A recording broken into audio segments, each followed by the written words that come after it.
పొలాలు దోచేసే పులివెందుల పులకేసి. చిన్నప్పుడు స్కూల్లో ఓ నీతి కథ చెప్పేవాళ్ళు.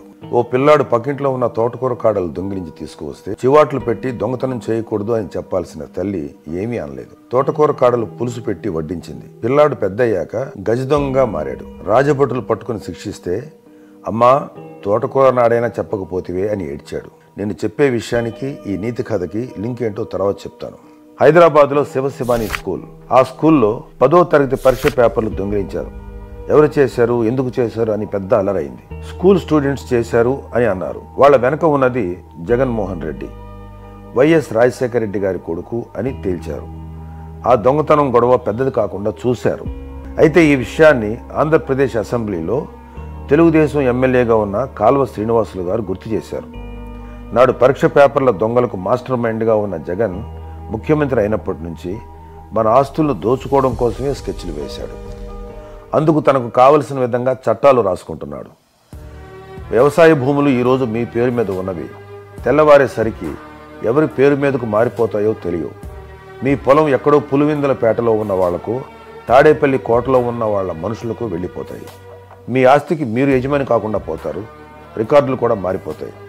కోర్టుకు వెళ్తాను అనుకోకుండా, ఇక్కడ ఉన్నది ఎవరు, హింసించే రాజు 23వ పులకేసి, నా రాజ్యంలో కోర్టులు ఏమిటి అని 563 సివిల్ కోర్టులకి భూ యాజమాన్య వివాదాలపై విచారించి తీర్పు ఇచ్చే అధికారం లేకుండా చేసి పారేశాడు. వైసీపీ ముఠా ఏపీ ల్యాండ్ టైటిలింగ్ యాక్ట్ తీసుకొచ్చింది. భూముల యజమానులు ఎవరో నిర్ణయించి రిజిస్టర్లో రాసే అధికారం టైటిల్ రిజిస్ట్రేషన్ అధికారి మాత్రమే నిర్ణయిస్తాడు. ఆయన నమోదు చేసిన వారికే భూ యాజమాన్య హక్కులు దక్కుతాయి. మీ భూమిని ప్యాలెస్లో ఉన్నవాళ్ళు, ఆయనకి సలహాలు ఇచ్చే బ్యాచో, లోకల్ ముఠా వాళ్ళు తమ పేరు మీదకు రాయించేసుకుంటే మీరేమీ చేయలేరు. వీటిపై సివిల్ కోర్టుల్లో న్యాయ పోరాటం చేసే అవకాశం లేదు. కేవలం అప్పిలేట్ ట్రిబ్యునల్ అని జిల్లాకి ఒకటి పెడతారు. అక్కడికి మాత్రమే వెళ్ళాలి. అక్కడ కూడా మీ భూమి మీది కాదు అంటే అప్పుడు హైకోర్టుకు వెళ్ళాలి. మీ భూమి ఎవరి పేరు మీదకో మారిందనే విషయం కూడా మీకు చెప్పరు. మీకు మీరుగా తెలుసుకోవాలంతే. మీ భూమి యజమాని మారిపోయాడని 90 రోజుల్లో తెలుసుకోలేకపోతే ఇక అంతే సంగతులు. పేద, సన్న, చిన్నకారు రైతుల భూములకు రక్షణ ఉండదు. ఇది చీకటి చట్టం అని న్యాయవాదులు ప్రజలకు వివరిస్తూ నిరసన చెబితే నెపం లాయర్ల మీదకు నెట్టేసిన గనులు వైసీపీ దండుపాళ్యం బ్యాచ్. సమస్య రైతులదైతే లాయర్లకు కేసులు ఉండవు కాబట్టి గొడవ చేస్తున్నారంటూ ఎదురుదాడి చేశారు. వైసీపీ చేసిన ఈ చీకటి చట్టం వల్ల 30 రకాల రెవెన్యూ రికార్డులు ఎందుకు పనికిరాకుండా పోతాయి. పట్టాదారు పాస్బుక్, అడంగల్, 1B లాంటివి నాలిక గీసుకోవడానికి కూడా పనికిరావు అని సాక్షాత్తు రెవెన్యూ వాళ్ళే చెబుతున్నారు. ఇన్ని రకాల రెవెన్యూ రికార్డులు ఉంటేనే మీ ఆస్తులు కబ్జా చేసేస్తున్నారు.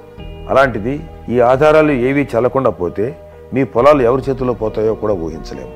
అన్యాయం జరిగితే సివిల్ కోర్టులకు వెళ్లకూడదని, అప్పిలేట్కు మాత్రమే వెళ్లాలని ఈ చీకటి చట్టం చెప్తుంది. అక్కడ కూడా న్యాయం జరగకపోతే హైకోర్టుకు మాత్రమే వెళ్ళాలి. ఒక సాధారణ రైతు ఇన్ని తిప్పలు పడగలడా? ఇన్ని ఇష్యూల్ని ఫేస్ చేయగలడా? రాష్ట్రంలో అత్యధికంగా ఉన్నవి చిన్న కమతాలే, అంటే చిన్న సన్నకారు రైతులు. ఎస్సీ, ఎస్టీ, బీసీ వర్గాల చేతిలో ఉన్న పొలాలను చట్ట ప్రకారం గుంజుకోవాలనే దురుద్దేశంతో YCP AP land titling act తీసుకొచ్చింది. రైతాంగాన్ని దోచేయాలని వైసీపీ తెచ్చిన ఈ చీకటి చట్టాన్ని జనసేన, టీడీపీ, బీజేపీ కూటమి అధికారంలోకి వచ్చాక బుట్ట దాఖలు చేస్తుంది.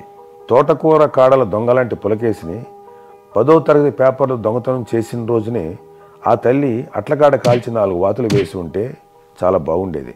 ఈరోజు ప్రజల ఆస్తులను ఇలా దోచుకునేవాడు కాదు. ఖచ్చితంగా రేపటి ఎన్నికల్లో ప్రజలు శిక్ష వేస్తారు. అప్పుడు పులకేసి, అమ్మా పేపర్లు దోచిన్నాడే చెప్పకపోతేవే అని ఏడుస్తాడు. మీ నాగబాబు. జై హింద్, జై జనసేన.